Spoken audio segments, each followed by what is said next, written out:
I hear birds. Hi, Marcus. You've got to see this. I gotta see this. Now I'm live on Twitch right now. Are you? Would you like to Hi. show this? Sure. All right. I'm Professor Harrington at the University of Central Florida.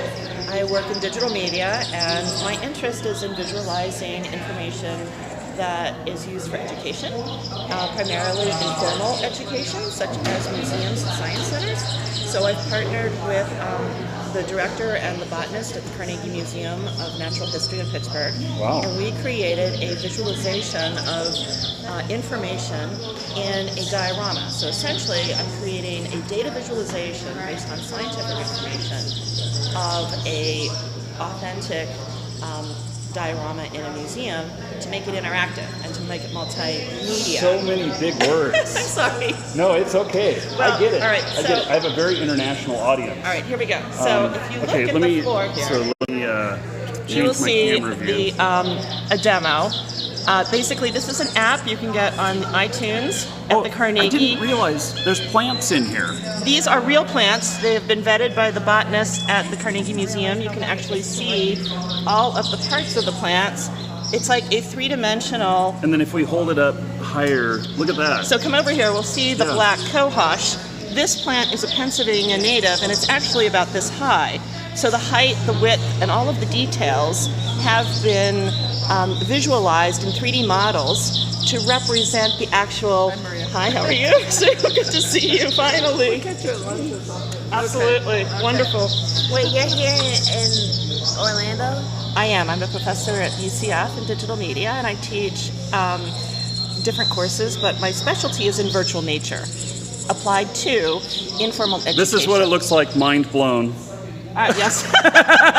Now, all of these plants are native Pennsylvania plants, and there are two things that are really important. One, the population densities, the number of plants, represent the real data of biologists and botanists and ecologists from data sets. And the second thing is that the plants themselves represent the actual structure.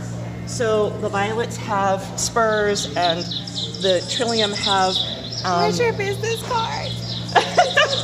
All right, so what this is, it's a visualization of a scenario, a data visualization of a woodland imbalance, meaning there aren't too many deer to eat all of the plants. And what we wanted to show is another data visualization of what happens when there are too many deer and they eat all of the flowers. Oh, interesting. So we can toggle, it's a data visualization of both the plant populations and the types of plants that occur in two scenarios, to demonstrate a concept that is then also represented by the audio. So the bioacoustics are also representative of data sets of the number of insects. The most common comment I'm getting right now is Where how you guys- awesome this is. So where are you guys getting Thank the you. data Now, sets from? there's more. The curator, who's not here, has been recorded. So now we have a virtual curator telling the story, or the docent who would stand in front of the diorama and answer questions. The forest floor.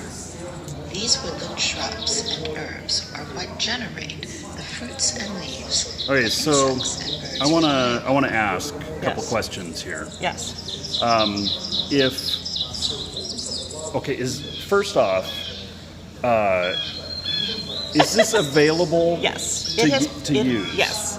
It has been published. You can access it on iTunes. Really? If you go So I can to put the it on Carnegie only Museum. iTunes? No, it should be on Google Oh, Play. good. The beta version's available on Google Play, and we're working to get it back. They're already into- publishing the links to it. Excellent. You guys are Excellent. awesome. Yeah. So, So- we did this very, very quickly. UCF students helped me build the models and paid internships. I worked with the director, John Wenzel at the Carnegie Museum. I worked with Bonnie Isaac, who was the botanist. I worked with Marcus Tezern over at the University of Salzburg in Austria and his students. So on the website, there are all the credits. It was a huge team effort. It was an international group. We worked virtually but very quickly to collaborate and to make sure that all of this information has been vetted by the scientists. So you know you're looking at truth. You know you're looking at real educational material. Thank you so much. Yes. It's a lot to me. Now, I do have a couple more questions. Like, can this work with like VR goggles, or is this just like this? This is only an augmented reality version, but I have a 100 hectare, which is almost 240 acre virtual reality model of the UCF Arboretum, Oh, nice. which I developed. There are 10 natural communities, and I developed that with Patrick Boland and his team in the real Arboretum. So it is a virtual reality simulation, works with the HTC Vive as Okay. well as a desktop. We're trying to get it out onto Steam right now, but it also has the educational information embedded. So I forgot to show you, but if you click on the plants in the Arboretum, you will get a website and all of the facts and the educational information about all of the plants in the Arboretum. This is And this too, really this cool. plant info and here. and what's really cool about it is that it's engaging, but it's also very educational. Very educational. Yeah. Yes. Yes. Yeah. Yes. So, In fact, I just did a study at the museum in Botany Hall testing the educational impact, and it is just as good as all of the books and the paper materials. So it's 100% representative of the baseline. What the museum traditionally makes available in terms of the paper and the books. So the educational value has been vetted and approved and also verified as just as good. but now you have additional sensory and all of Yes. that, and so Yes. it's way more. The emotional value is much higher. So statistically significant on the affective and the emotional beauty, surprise, curiosity, all the emotional motivational factors are much higher in the technology delivered media. So right. you're right. So educationally, the pre-test, post-tests were identical to the standard, and then emotionally, this was much more engaging. So yes. And there is your academic talk for the day. Thank you. They're mostly gamers. Hope I didn't bore you. No, this is very fascinating. From the Yeah. comments I can see Yeah. that they're engaged. Exactly, So, exactly. And yeah. then you can add gamification on top of this. We could have a treasure hunt. We could do all sorts of things. All right. But now the baseline has been vetted and proven. So yeah. Next, okay, so here's my suggestion. Next step will be to go back to the time of the dinosaurs, and you're out there trying to collect your plants, and the dinosaurs start chasing you. Yes. Because yes. because then there's risk and reward, and Yes, and it everything. becomes a survival game.